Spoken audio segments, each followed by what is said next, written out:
My son sat across from me at the breakfast table, fork hovering over scrambled eggs, and told me, calm as weather, that when my pension landed, it would count as my rent. He said it like a policy, not a conversation.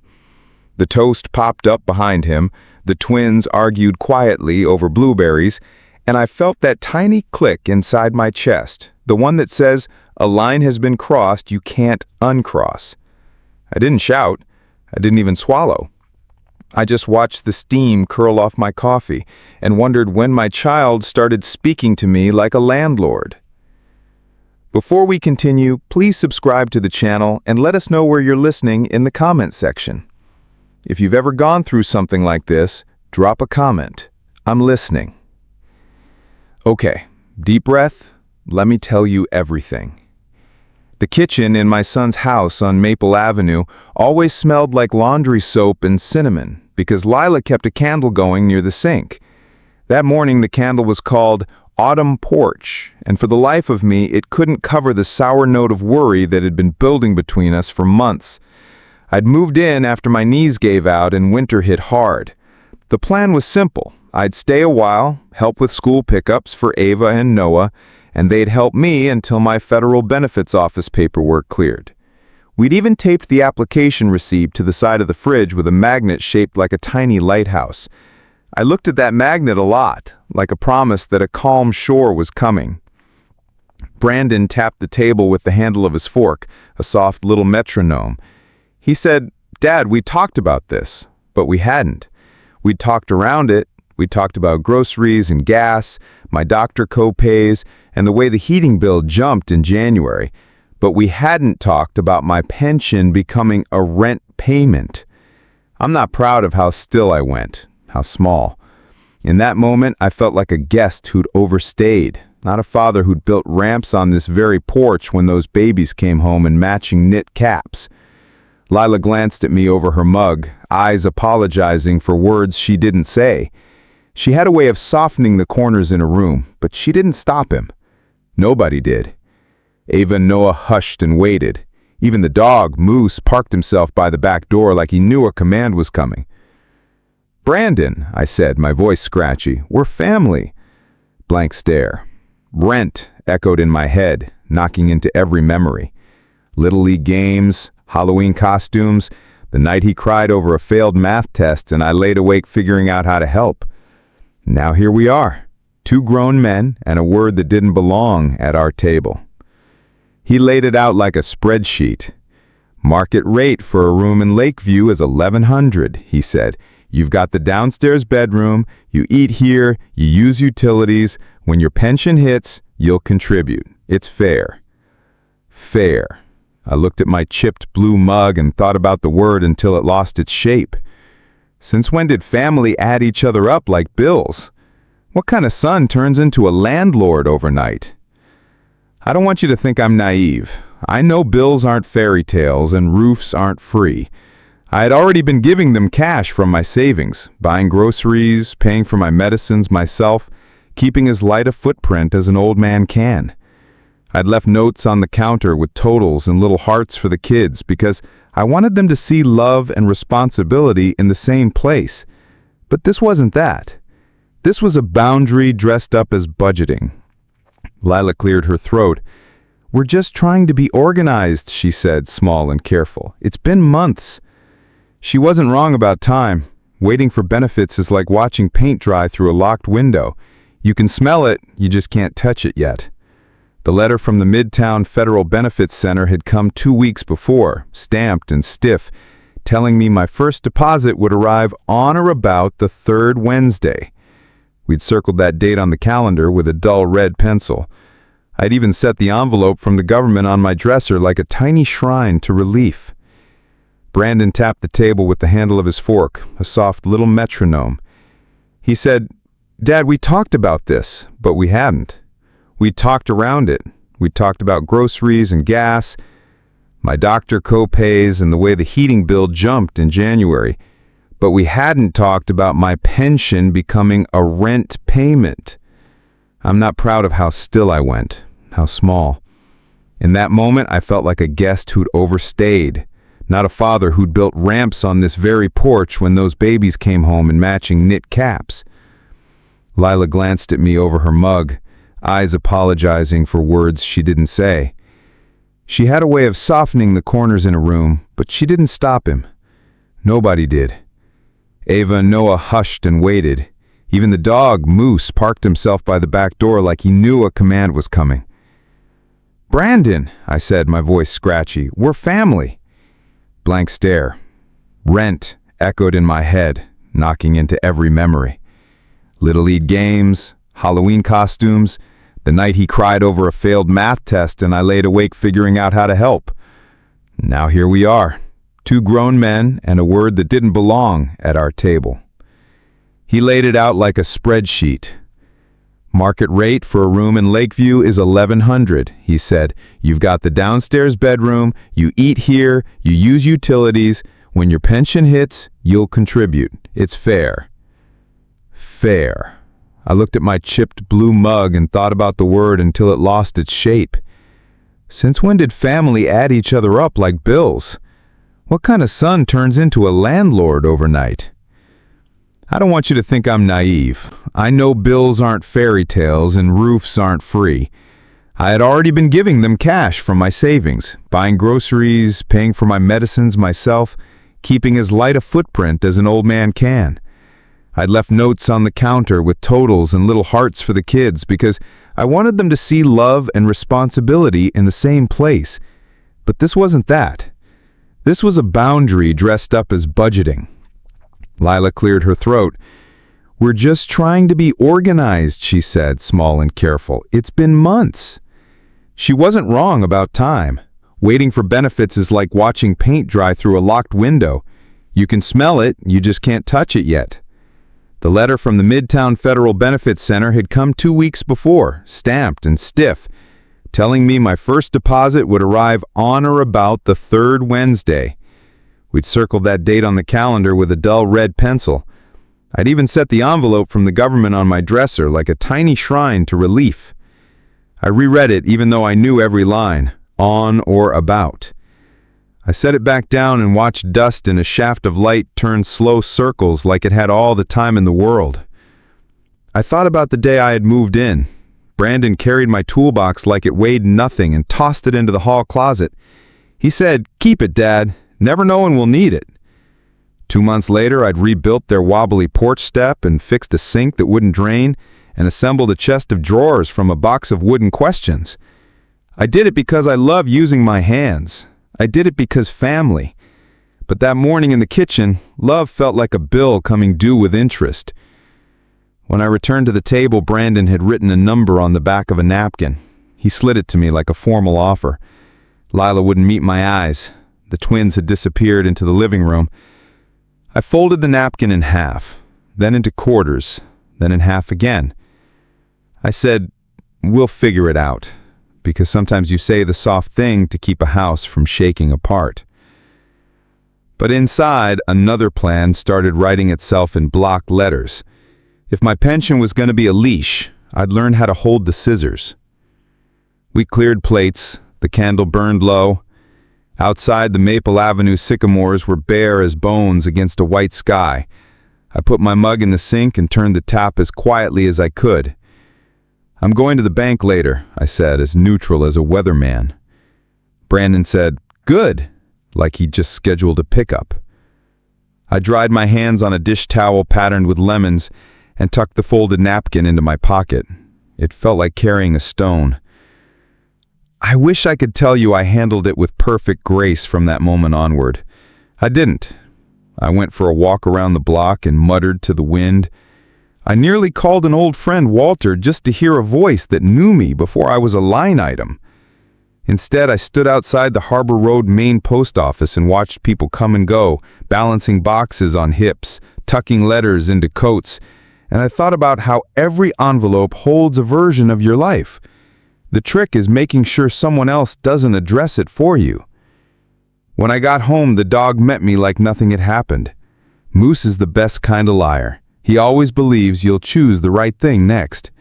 I scratched his ears and promised him we would. The 3rd Wednesday arrived like a drumbeat I could feel through the walls. I woke before the house did and lay still, counting the seconds between the furnace clicks, promising myself not to expect anything until I saw it. The letter from the Midtown Federal Benefits Center had said on or about, and I knew how slippery those words were when you wanted them to land exactly. I dressed in the half-dark, slid my wallet into the inside pocket of my jacket, and paused outside the twins' door just long enough to hear that slow, even breathing children have when the night has been kind. Then I stepped into the cold hallway and out into the thin winter morning. At First National Bank, the automatic doors exhaled warm air like a sigh. Maria Santos, the teller who once cashed the last paycheck I carried in from Riverstone Automotive, looked up and smiled in that human way that says she remembers people, not just account numbers. "Morning, Mr. Hale," she said, and something loosened in my chest, just hearing my name spoken kindly. I slid my ID under the glass and asked if she could check whether the deposit had landed. She typed, glanced at the screen, and her eyebrows lifted. "It's here." 2 words, and the iron band around my ribs gave an inch. Numbers bloomed on her monitor, then on the receipt she slid back, black ink on thin paper, proving I still had a little gravity on this earth. I opened a new personal account right then, just in my name. Maria walked me through the forms, the privacy notices, the small print where you promise to be the sort of person a bank can trust. "Do you want online access?" she asked. I shook my head. "Paper statements," I said, "to my P.O. box." She nodded without pushing. She suggested text alerts so I'd know if money moved when I wasn't looking. We set those up too. It felt like closing a door I'd left ajar for months. Then I asked for cash. Not all of it, just enough to breathe and fix the things I'd postponed. Maria counted the bills softly, the way you handle a newborn. I slid the money into a white bank envelope and wrote in neat block letters, prescriptions, glasses, groceries. Hope looks different on different days. That day, it looked like a sealed envelope in my inside pocket and a balance I could decide about for myself. I walked 2 blocks to the discount optician and handed over my crooked frames. The woman behind the counter measured the lenses and said, "Back by Friday." I paid without cross-referencing someone else's electric bill in my head. On the way out, a rack of coats on clearance caught my eye. I bought one, thick enough to keep the wind from needling my bones, and shrugged into it right there, under the humming fluorescent lights. It rustled like a new page turning. Outside, the air smelled like snow coming. I ducked into Hartley's Diner and took a booth by the window. The waitress poured coffee until the surface trembled and set down a slice of pecan pie that tasted like mercy. I wrote a list on the back of my receipt. Call the clinic about the knee. Buy Ava the watercolor set she keeps whispering about. Ask Noah which science kit he wants for the school fair. I added dog biscuits and underlined it twice. When the bill came, I paid in cash and left a tip that felt like saying thank you to the universe for remembering my name. On the walk back, I stopped at the Harbor Road main post office and checked my box. Nothing but a flyer for a community band concert. Lakeview Philharmonic Youth Night, with a trumpet shining so bright it looked like it could light the lobby by itself. I slid the flyer into my pocket, already picturing the twins' faces when the house lights dim and the first note lifts like a secret you're finally allowed to share. A thought rose and wouldn't settle. Maybe I needed one night to myself. Not to run away, not to punish anyone, just to hear my own breathing without measuring it against someone else's mood. On County Line Road, the Parkway Lodge blinked a half-lit vacancy. I went in, paid for a room with a heater that clanked, and set my envelope on the nightstand between a Gideon Bible and a TV remote with 3 working buttons. I called Walter Briggs and told him I was taking a breath. He laughed a kind laugh of a man who has needed air himself, then said, "Proud of you, Art," keep your head. In that small room, I lay on top of the bedspread and stared at the spray texture on the ceiling until it turned into maps. I traced rivers with my eyes and named cities I'd never see. I held my late wife's ring, still on its chain in my pocket, and let the cool metal sit in my palm until the noise in my head faded. I thought of Brandon as a boy, belly down on the living room carpet, drawing spaceships that looked like dinner plates, promising me that when he grew up, he'd buy me a house with a garage big enough for every tool I didn't own. I tried to connect that boy to the man at the breakfast table who had said rent like a rule. Where do those lines bend? For the first time in months, I slept through the night. No creak of the stairs, no late news murmuring through the wall, no chorus of small worries that sing when you have nothing left to feed them. Just dark, and then morning. I woke to a pink smear of sunrise along the horizon and the hum of the heater trying its best. The envelope was where I'd left it. I pressed my hand to it like checking a pulse. I checked out, zipped my new coat to my chin, and walked to the bus stop.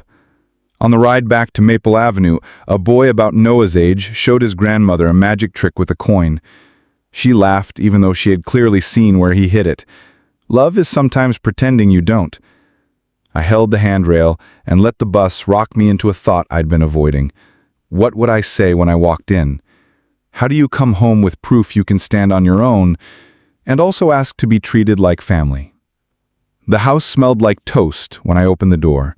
Moose skidded across the entryway, paws scrabbling, and pushed his head against my knee until I scratched the soft place behind his ear. Lila called from the kitchen, "You're back early." Her voice had relief stitched through it like bright thread. I hung my coat over the back of a chair and kept the bank envelope in the inside pocket where the lining was stitched tight. I poured coffee, nodded thanks, and sat where I could see the calendar with the red circle around that Wednesday.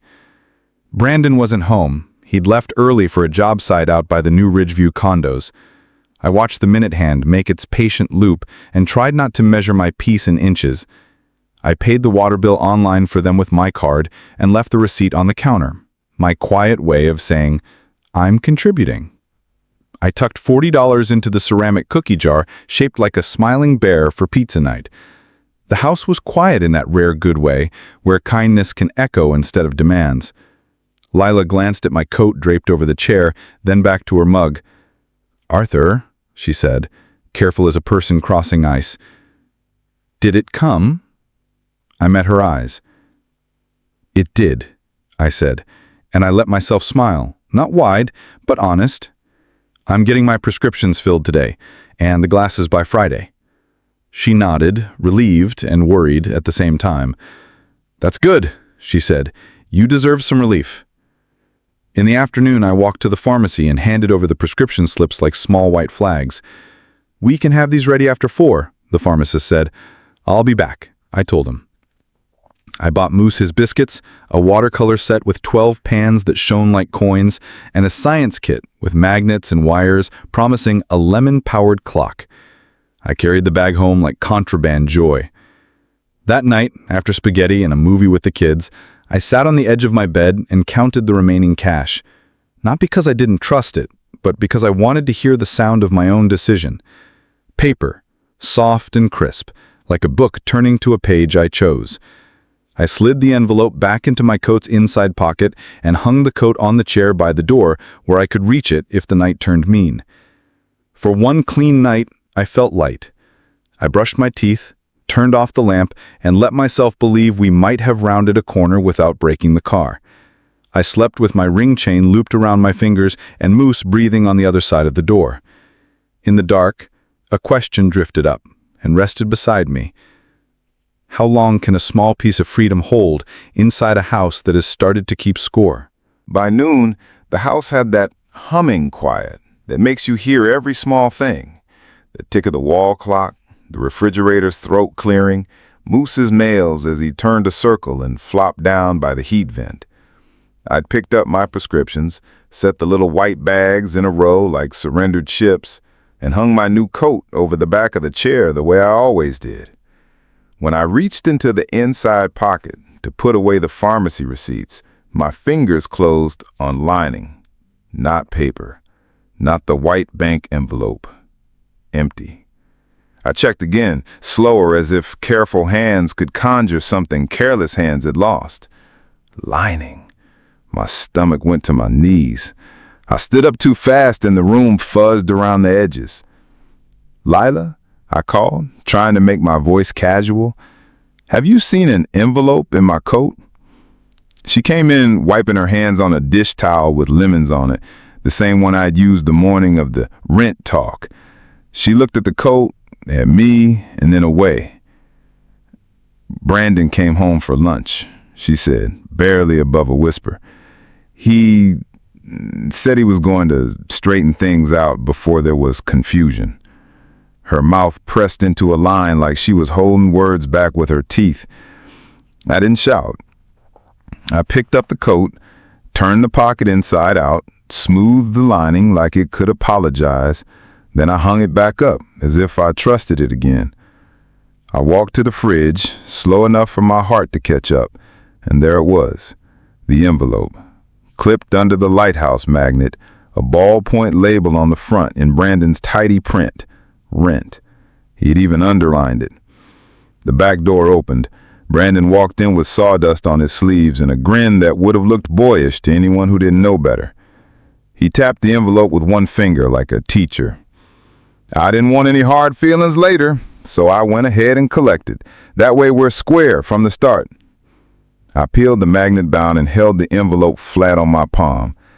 "That money is for my medicine, my glasses, my food. It is not rent." My voice surprised me. It didn't rattle. It sounded like when I used to give safety briefings at Riverstone Automotive, calm enough to reach the back row, firm enough to land. Brandon shrugged. "Dad, you're living here. You contribute. That's adulthood."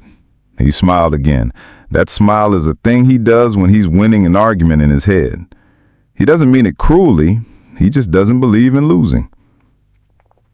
I slid the cash out of the envelope, counted it in clean stacks on the counter. 20s breathing up from my fingers like warm cards. Then I removed 40 and set it to the side, folded with care. I put that folded 40 in the ceramic cookie jar shaped like a bear, the same jar I'd tucked pizza money into the day before. I looked right at him so he couldn't say he missed it. "This," I said, tapping the cookie jar lid, "is contribution.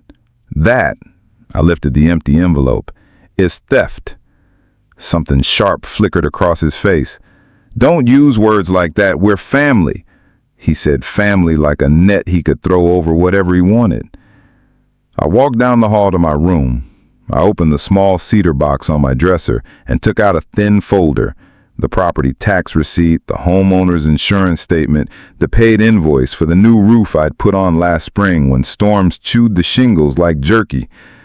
I brought the folder back and set it on the table, one page after another, like cards in a game I hadn't planned to play.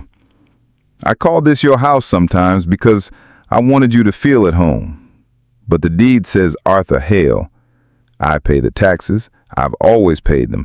I paid for the roof, the furnace repairs, the plumbing when the upstairs bath tried to come down and greet us in the kitchen. You and Lila have been helping, and I'm grateful for that. But I am not your tenant. Lila's hand crept to her mouth. Brandon's eyes went hard. "If the deed is in your name," he snapped, "then you should be the one paying rent to us for staying here. We cover groceries. We cover school stuff. We cover—" "I have been covering my life, and I will not live anywhere. My pension is a bill first and my body second." "Then maybe you shouldn't live here," he said, fast, like pulling a thorn by surprise. I let the words sit between us like a dropped plate. I looked at Lila. Her eyes begged me to find the road around the cliff. "I'll be packing my things. I'll be gone by tonight." "Dad," Leela started, but I held up a hand. "This is not your fault," I told her, and meant it. "It's a boundary." I picked up the cash, slid it into my pocket, put the empty envelope on the counter, and wrote in block letters across it, "Medicine, glasses, groceries." I left it there like a sign in a language everyone in this house could read. In my room, I pulled my old duffel from under the bed and started with the essentials: the folder with the house papers, the small lockbox with my social security card and birth certificate, the ring on its chain. 3 shirts, 2 pairs of socks, the sweater my wife had made me the winter before she died, pilled at the elbows from holding grandbabies. The watercolor set and the science kit I'd bought the day before, those I set on the dresser. I wrote 2 notes on lined paper I tore from a notebook. For Ava, paint something you've never seen. For Noah, build something only you understand first. I slid each note under the lid of their gift. I took my toolbox from the hall closet because I had kept it at Brandon's request, because you never know when we'll need it. I guess I needed it now. Moose followed me back and forth, anxious eyebrows high. I knelt and put my forehead to his. "Be good," I whispered. "Guard them." He leaned his weight into my knee the way living things do when they choose you. Leaving him punched a hole clean through me. By late afternoon, the light had gone thin and gray. I set my keys on the table for a second, then picked them back up and put them in my pocket. The deed might say my name, but the door I was walking through was more than wood and lock. It was a line between how we had been and what we might never be again. Do you know the sound your life makes when it changes? It's quiet, like a click you feel more than hear. When the twins came home, I hugged them longer than usual. Ava looked up at me with those steady eyes of hers. "Are you coming to the concert Friday?" she asked, waving the youth night flyer I'd tucked into my pocket at the post office. "I am," I said. "I'm your loudest clapper." Noah held up a lemon and said, "Grandpa, can we make a clock?" I swallowed. "You bet," I said. "Soon." Brandon hovered by the archway, a general guarding a border. "Where are you going to go?" he asked, a challenge in the question, like he wanted proof I could survive my own line in the sand. "For now, a motel," I said, "then I'll figure it out." He nodded like he'd expected as much, like this proved a point he'd been making to himself about me for months. Maybe it did. Maybe it proved one I hadn't wanted to admit, that loving your child doesn't mean letting him write your life in his handwriting. I carried the duffel to the door. Leela touched my arm. "Please don't do anything rash," she whispered. "Talk to someone first." I covered her hand with mine. "I am," I said. "I'm talking to myself." I squeezed gently so she'd know I meant the kind of talking that counts. At the Parkway Lodge, the clerk didn't blink when I asked for a weekly rate. He slid a keycard across the counter and wished me a good stay, like good was a thing you could hand to a stranger at check-in. In the room, I set my folder on the table, lined my prescriptions in a row like a small army, and put my wife's ring on the lamp base where it could catch light and steady me. I called Walter and told him the short version. He breathed out slow. "Proud of you," he said again. "Tomorrow we go see somebody who knows the rules." I lay back and stared at the ceiling maps, tracing different rivers this time. Was I abandoning my son, or finally doing the part of fatherhood that isn't about fixing toys and paying fees? The part where you model how to draw a boundary and hold it. I didn't know, not entirely. I only knew that the money in my pocket was mine because I needed it to live, and that the life attached to it was mine too. I turned off the lamp. In the dark, the heater hummed, and something in me quieted. I pictured the envelope under that lighthouse magnet, my block letters like a flare. I had been a lighthouse for Brandon his whole life. It was time to be one for myself. Walter showed up at the motel at 8 a.m. with coffee and that look he gets when he's decided his job is to be the steady one. "Grab your folder," he said. "We're going to the Elder Justice Clinic on Willow." I slid my papers into the manila envelope, tucked my wife's ring into my shirt, and followed him out into a morning so cold the breath hung between us like speech bubbles.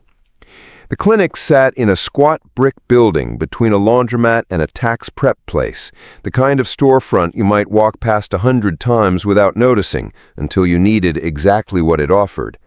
Inside, a woman at the desk with a silver nameplate, Renee Alvarez, took my name like she was picking it up without squeezing. "Have a seat, Mr. Hale," she said. "Attorney Cole will be with you shortly." A coffee pot gurgled in the corner. Flyers lined a corkboard. Power of attorney. Scams to avoid. How to talk to adult children about money. I couldn't decide if the titles made me feel seen or scolded. Dana Cole came out with a legal pad and a face that said she'd been practicing listening longer than she'd been practicing law. "Arthur, I'm Dana," she said, and shook my hand with both of hers like she was anchoring me. She led us into a small conference room that smelled faintly of copier toner and peppermint tea. A framed poster of a lighthouse hung on the wall, and I almost laughed at the coincidence until I remembered how many people probably came here looking for shore. "Tell me why you're here," she said, pen poised. I did. I started at the breakfast table, the word rent, the envelope in my coat, the lighthouse magnet, the tidy block letters rent that weren't mine. I handed her the property tax receipt, the insurance statement, last spring's roof invoice, the letter from the Midtown Federal Benefits Center confirming my first payment, and the new account statement from First National Bank. I included the paper receipt from the optician and the pharmacy, not because they were legal dynamite, but because they proved I wasn't hoarding cash for anything but survival. Dana let me talk without interruption, just the soft sound of pen on paper. When I faltered, she asked short, clean questions. Who else was present? Was there any threat beyond the taking? Have you paid household costs before? She wrote names: Brandon Hale, son; Lila Hale, daughter-in-law; Ava and Noah, minors; Walter Briggs, friend; Maria Santos, bank teller; Victor Patel, bank manager; Loretta Pierce, neighbor. She drew a small box around lighthouse magnet, like she recognized a symbol when she saw one. When I finished, she pushed a box of tissues toward me, as if that gesture were part of the intake process. "You are not crazy," she said, simple as a diagnosis. "What happened is financial exploitation. It's also a family boundary problem. We can address both." My lungs remembered how to work all the way to the bottom. Walter cleared his throat. "What's the first move?" "Evidence," Dana said. "We'll need a timeline in your words. We'll collect witness statements where appropriate. We'll get a letter out today setting the terms." She looked at me. "Arthur, you are the owner of the Maple Avenue property. That gives you options. You can set conditions for anyone living there. You can remove an adult who violates those conditions. We'll do this without bluster, just facts." We started building the paper trail. Dana dictated, I wrote. Dates, who said what, where the envelope moved, what I did next. We added copies, my deed, tax bills, utilities I'd paid, receipts tucked into old shoe boxes because I've always been a man who believes paper should match memory. Dana asked if there had been prior incidents, smaller rent skirmishes, pressure over money, words that stung and stuck. I told her about the way the calendar got circled, about the napkin with a number slid across a table, about the smile that looked like victory on the wrong face. She pulled a form from a drawer. "This is a general affidavit, your statement under oath. We'll notarize it before you leave." She turned to Walter. "You can provide a supporting statement of what you observed, phone calls, Arthur's state of mind, any discussions you've had with him about money in the last few months." Walter nodded and started writing, the pen looking small in his big hands. Renee brought in copies of the county property records with my name highlighted. Dana made a call to First National, asked for the branch manager, and after a minute handed the phone to me. "Mr. Patel will meet you in an hour to confirm your visit yesterday and provide a letter stating your deposit and cash withdrawal," she said once I finished. "Can we talk to the teller?" I asked. "Maria?" Dana smiled. "If she's willing, yes. A brief statement. I cashed a benefits check for Mr. Hale on this date. He requested this amount in cash. He was alone. These small confirmations tell a coherent story." I gave her Loretta Pierce's number. Loretta is the kind of neighbor who notices when you hobble a little more one week than the last, who brings a casserole unasked and leaves it because she knows pride. She'd seen Brandon's sharp replies at the curb, heard the tone that drops in a voice when it starts counting. Dana jotted, "Loretta, witness to pattern." "What about Lila?" I asked, my throat tight. Dana's pen paused. "If she's willing to tell the truth, her statement could help. If not, we leave her out and don't alienate a potential ally for later." She looked at me gently. "You're allowed to protect yourself without making her choose a side today." Then Dana opened a blank document on her laptop. "Demand letter," she said, voice turning precise, "to Brandon Hale and any adult occupants of 412 Maple Avenue, Lakeview, Ohio." She typed while reading aloud. "Our client, Mr. Arthur Hale, is the sole owner of the above property. On date, Mr. Hale's federal benefits were removed from his personal effects without consent. This letter demands immediate return of the funds in the amount, cessation of financial pressure, including any demand for rent from Mr. Hale while he remains the homeowner, and cessation of interference with Mr. Hale's access to his mail, personal property, and finances. Should you wish to reside at the property, any occupancy must be by Mr. Hale's written permission under terms set by him. Failure to comply within 5 days will result in legal action, including but not limited to eviction proceedings, a claim for conversion, and a request for costs and fees." She added a paragraph about the possibility of adult protective services involvement if the pattern persisted. She added another offering a path. "Alternatively, Mr. Hale is open to a written family use agreement that sets mutual expectations without rent." It was firm, not vindictive, exactly the shape I needed my spine to take. While Renee printed the draft, Dana outlined next steps like a checklist on her pad. 1. Bank letter from Mr. Patel. 2. Teller statement if available.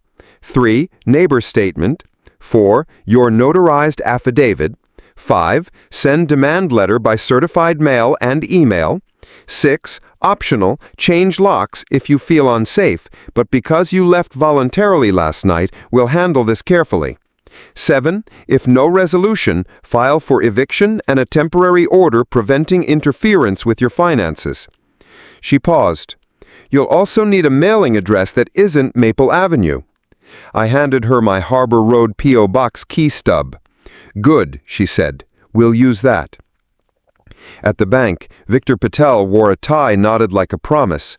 He typed, printed, and signed a short letter on letterhead confirming the deposit and withdrawal. Maria poked her head around the partition and said, "I'll gladly write something." She handed me a paragraph in tidy script that named the time, the amount, and the way I'd asked for paper statements mailed to my box. She added, "Mr. Hale appeared relieved," and I didn't know whether to laugh or cry that relief could be evidence. Back at the clinic, Loretta arrived in her quilted coat, cheeks red from the wind. She sat across from me and spoke in the plain language of someone who has lived long enough to prefer nouns to adjectives. "I've heard the boy talk to Art like a collector," she said. "Saw him take the envelope off the fridge and hold it like he'd won something." Dana asked a few clarifying questions, then had Renee type it up for signature. Loretta squeezed my hand before she left. "You raised him to be better," she said, "and he still can be. But you don't need to stand in the road if he's driving wrong." We took turns in front of a small notary stamp that thunked onto paper with a satisfying weight. On the way out, Dana handed me a neat folder with everything tabbed: timeline, deed and tax, bank letters, witnesses, demand. The letter itself sat on top with a green certified mail slip clipped to it. "I'm sending this today," she said. "He'll get it tomorrow or the next. No need for you to hand-deliver any message that will start a fight." I stood on the sidewalk, holding the folder to my chest like shield and scripture. My shame, an invisible, sticky thing, had been converted into pages, signatures, and a plan. Was I overreacting to turn breakfast cruelty into a case? Or was I finally answering my own question about how dignity is kept? Back at the motel, I laid everything out on the bedspread and called Leela from the edge of the desk where the phone cord curled like a question mark. She picked up on the second ring. "Are you safe?" she asked. "I am," I said, "and I'm taking steps." I told her I'd spoken to a lawyer, that letters would go out, that nothing ugly had to happen if Brandon chose better. She cried quietly. "I'm so sorry. I should have stopped him." I closed my eyes. "You can stop him now," I said softly, "or at least not stand in the way of the stop." She didn't promise. She didn't hang up either. Maybe that was something like hope. By evening, the certified letter had been scanned, addressed, and sent. A copy went by email, too, so there would be no arguing the mail got lost under the lighthouse magnet. I made myself a motel coffee that tasted like cardboard courage and watched the sun bleed out across the parking lot until the windows were squares of gold. Tomorrow would bring whatever a letter like that always brings: anger, bargaining, silence, or compliance.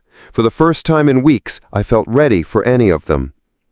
I slid the folder under the motel pillow, not because it needed guarding, but because it felt right to rest my head on proof that I hadn't imagined the line I'd drawn. Somewhere across town, my envelope sat either on a counter or back in my pocket in someone's mind. Soon enough, it would be in my hands again, or replaced, or compensated in a way a court writes down.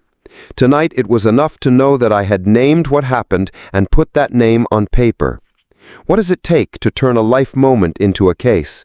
Less than you think, more than you want, exactly as much as your dignity requires. 5 days passed like stones in a pocket, heavy, counted, always there. Brandon answered the demand letter with silence the first day, outrage the second, bargaining the third, and a long text on the fourth that ended with, "We're family. You can't evict family." The fifth day, Dana filed. 2 filings, actually. One for possession of my house on Maple Avenue, one for conversion, the clean legal name for taking what isn't yours and calling it something else. Papers went out by certified mail and a server knocked on their door. Even without seeing it, I could hear the knock. On the morning of the hearing, the Lake County Civil Court smelled like old paper and lemon cleaner. Walter parked beside a city snowbank and walked me in. Dana met us by the elevators with a file so neat you could have measured time by the tabs. "Remember," she said softly, "we're here for facts, not a brawl." Facts I had. The brawl had already happened at my kitchen table. We sat on a hard wooden bench under a brass clock that insisted on being exactly on time. Across the hall, a young couple argued in whispers about a security deposit. Down the row, an old man in a cap clutched the manila envelope that looked a lot like mine. When the clerk finally called Hale v. Hale, my knees went hot and loose at the same time. We stood. Judge Marcus Reed had the kind of face that makes you sit up straighter. No theatrics, no gentle jokes, just a tired man who has seen enough people try to turn their feelings into law. "Appearances?" he asked.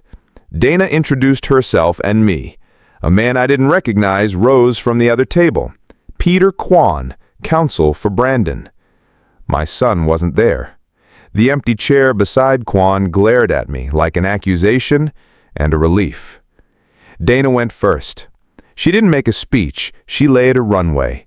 Deed in my name, property taxes paid by me, letter from the Midtown Federal Benefit Center confirming my benefit, bank letter from Mr. Patel confirming the deposit and withdrawal, statement from teller Maria Santos, my notarized affidavit describing the breakfast rent conversation, the labeled envelope, the removal of cash, witness statement from neighbor Loretta Pierce about pattern and tone, copy of the certified demand letter with proof of service and non-compliance. She placed each document like a stone in a stream, and you could hear the water decide which way to run. Kwan cleared his throat and did the thing lawyers do when they have less than the other side. He tried to turn volume into substance. "Your Honor, our position is simple. My client has been providing food, childcare, and general support to his father for months. A rent contribution was discussed. When the father's benefit arrived, my client acted to collect a fair share so that household expenses wouldn't crush a young family. No theft occurred. At most, there was a family misunderstanding. Was there any written agreement? Judge Reed asked, not looking up from the file. No, Your Honor. Is Mr. Kwan's client a titled owner of 412 Maple Avenue? No, Your Honor. He hesitated, but was permission sought before removing cash from Mr. Hale's personal effects? Kwan shifted. There was an understanding that... So, no. The judge looked at me. Mr. Hale, is it your intention to regain possession of 412 Maple Avenue and to bar your son from interfering with your finances? Yes, Your Honor. My voice sounded smaller in that room than it had at my kitchen counter, but it held. Dana slid one more paper across. We're also requesting a temporary protective order prohibiting any transfer, use, or interference with Mr. Hale's benefits without his written consent, and an order that any keys be returned. Kwan tried a last angle. Your Honor, this is harsh. There are minors in that home, evicting a family in winter. The minors remain with their mother, who is not a party, Dana said evenly. Our petition doesn't bar her, it bars the person who took cash and calls it rent without authority. Judge Reed put his pen down. Here's what we're going to do. He spoke like someone reading a grocery list he'd memorized. On the possession claim, the deed is in Mr. Hale's name. The court grants immediate possession to Mr. Hale of 412 Maple Avenue. A 7-day stay on the writ will apply to allow an orderly move. If the premises are not surrendered by noon on the 7th day, the sheriff will execute. During the stay, any interference with Mr. Hale's entry is prohibited. Mr. Hale may, with the sheriff present, change locks upon execution of the writ. On conversion, judgment for Mr. Hale in the amount of the cash removed, he named the exact figure Dana had established with the bank letter, plus court costs and reasonable fees to be determined on submission. Payment due within 30 days. And finally, I am issuing a temporary financial protective order. Brandon Hale is prohibited from accessing, transferring, or otherwise interfering with Mr. Hale's benefits, bank accounts, mail, or personal property. Any keys belonging to Mr. Hale are to be returned within 24 hours. Violations will be treated as contempt. He looked at Kwan. Your client is fortunate I am not referring this to Adult Protective Services today. I suggest he hire a moving van instead of a bigger shovel. The gavel didn't bang. He just wrote his orders and handed them to the clerk like the words themselves were enough to move bodies through doors. Is there a sound that justice makes when it lands? In that room it was a cheap stapler and the scrape of a file folder across a wooden desk. Leela squeezed my forearm once, a human punctuation mark. Breathe, she whispered, and I did, for what felt like the first time since the lighthouse magnet. Walter exhaled an entire winter out of his shoulders. Kwan packed his briefcase briskly, avoiding my eyes. We stepped into the hallway where the brass clock still kept its exact, unsentimental time. Leela was waiting near the elevators, coat clutched in both hands. She rushed forward, eyes red. She said, "Brandon wouldn't come. He said it was all theater." Her voice shook. "What happened?" I said, "Paper happened. The kind that makes lines clear." I handed her a copy of the order. She read the first page and covered her mouth. "So we have to leave?" I said, "You don't. He does. If you and the kids need a place, we'll make a plan. I'll set terms in writing. No surprises, no magnets." Her laugh came out as a wet hiccup. "He's going to be furious," she said, eyes flicking toward the doors like she expected him to appear. "Anger is not a plan, and this time we have one." Downstairs, the clerk stamped certified copies of the order. Dana outlined next steps as if she were reciting a weather forecast. I'll coordinate with the sheriff's office. On day 7, if they haven't moved, we meet the deputy at Maple Avenue. Between now and then, don't go alone. If you need to enter, we'll schedule it with them. I'll also send the judgment to Quan with a demand for payment. If they don't comply, we garnish wages or lien assets. You don't need to chase them. The paper will. Outside, the cold slapped my cheeks awake. Walter clapped my back. "You did it," he said. Did I? Or did I finally refuse to do what wasn't mine to carry? Maybe that's what dignity is. Not a speech, not a fight, but a stack of pages with your name on them and a line you hold so your hand stops shaking.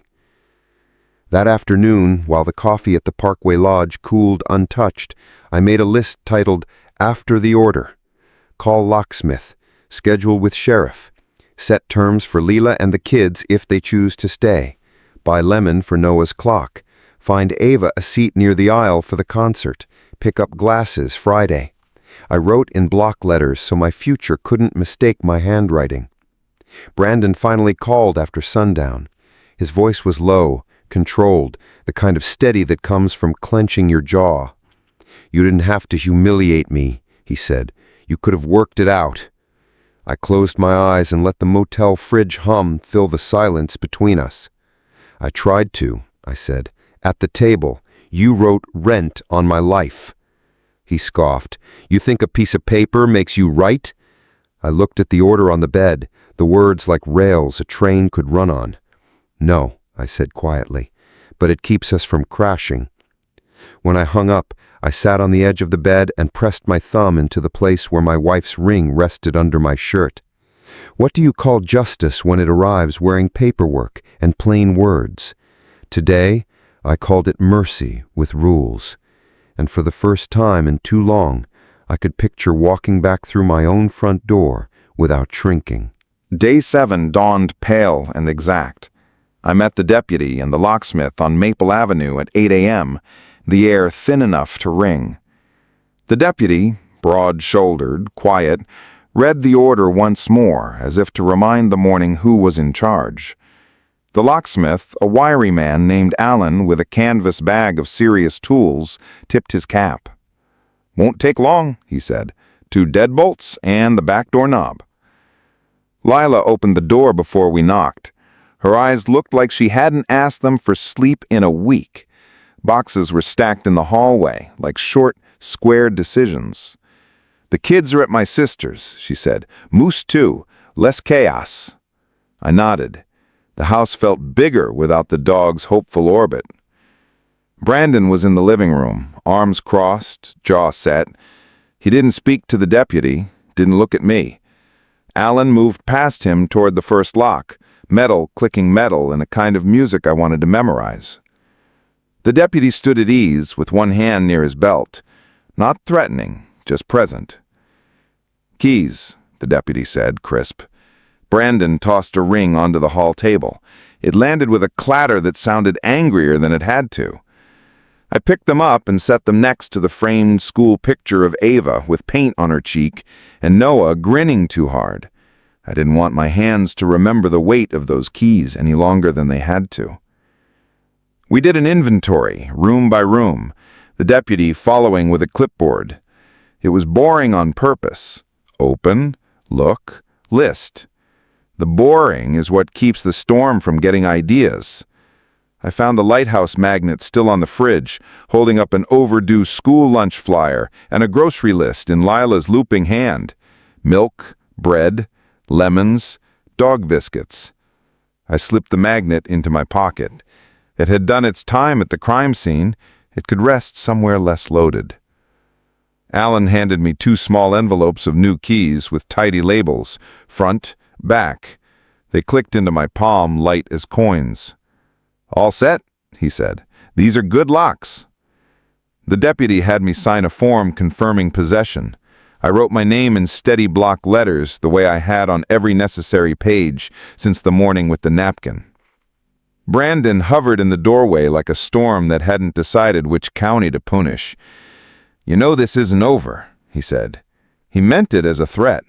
It landed like a promise to me. It's not over, but it's changed. It's over the way it was, I said. That's the part I control. He grabbed 2 boxes, brushed past me with deliberate shoulder, and walked out without looking back. Lila stayed behind for a minute, hands wrapped around each other like she was keeping them from falling. "Can I ask about the kids?" she said. "Sundays," I said. "We'll start with Sundays. I'll drive. I'll put it in writing so it's a plan, not a favor." She nodded, relief loosening the set of her mouth. "Thank you," she whispered. When they left, I stood in the doorway and listened. Houses have a different throat when they're yours again. The quiet wasn't empty, it was room. I walked to the kitchen, unfolded the paper bag from the bakery, and set 2 lemons on the counter. The yellow looked impossible against the worn wood. I put the science kit instructions under the lighthouse magnet on the side of the fridge where notes go to be taken seriously. That afternoon, I drove to Dana's office with a cashier's check and a thin white envelope. Quan had sent it to her with a letter that managed to apologize without admitting anything. Conversion amount, court costs, partial fee. "He's meeting the numbers," Dana said, tapping the check with her pen. "We'll file satisfaction when the rest comes." My name on the payee line steadied me more than I expected. Money isn't love, but repayment can be a form of respect when words won't rise. I picked up my new glasses on the way home, the world sharpened at the edges. Bark on the maple showed its furrows. The lines in my hands looked like maps instead of cracks. In the mirror, an old man looked back with eyes that had learned a new language for no. "We're going to be okay," I told him. He didn't argue. Sunday came with a soft snow that made the street look gentler than it is.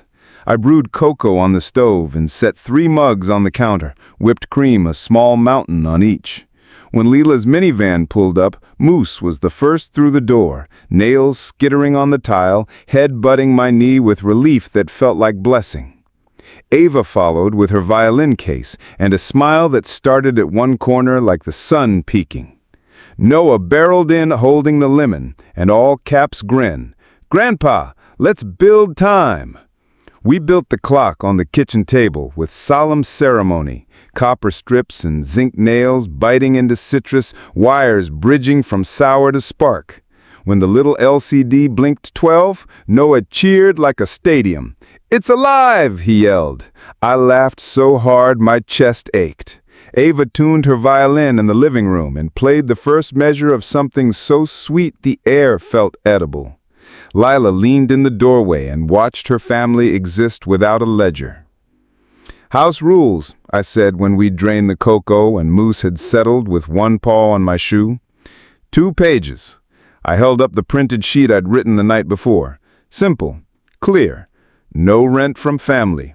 Contributions are gifts, not obligations. No one touches another person's mail, keys, wallet, or envelopes.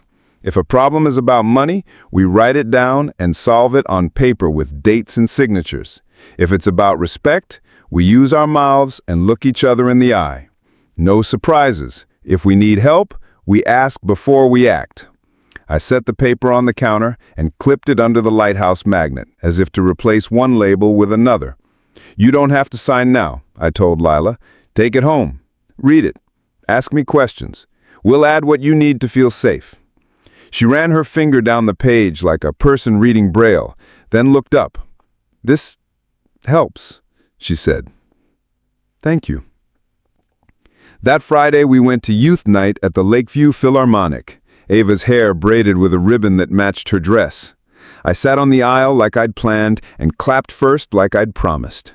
When the brass section lifted, I felt the kind of pride that has nothing to do with ownership and everything to do with presence. Lila cried quietly.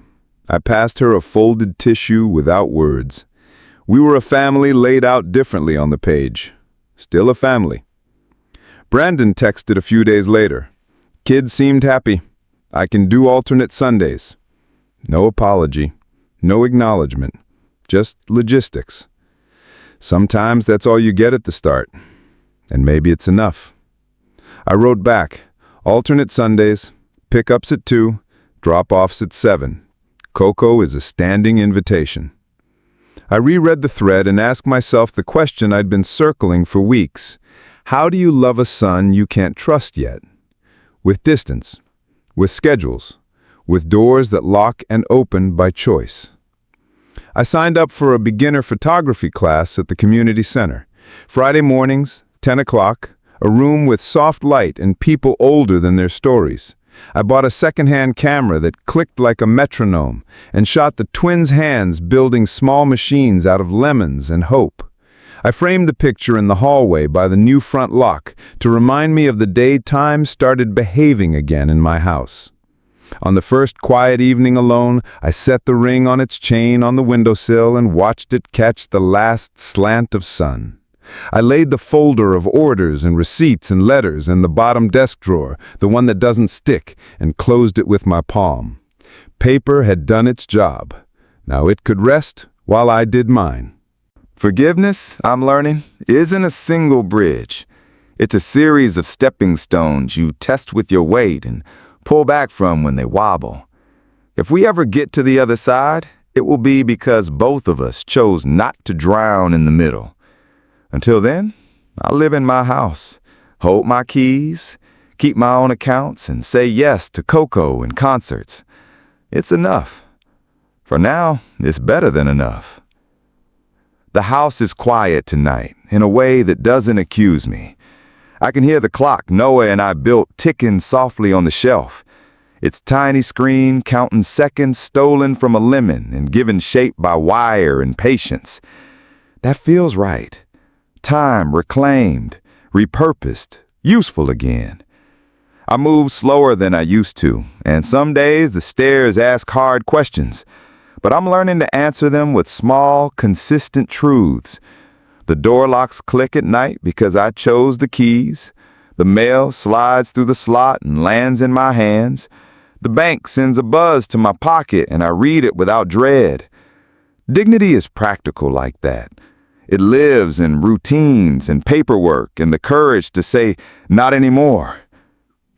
I think of Brandon more softly when the house is gentle. Anger is loud. Grief is quieter and truer.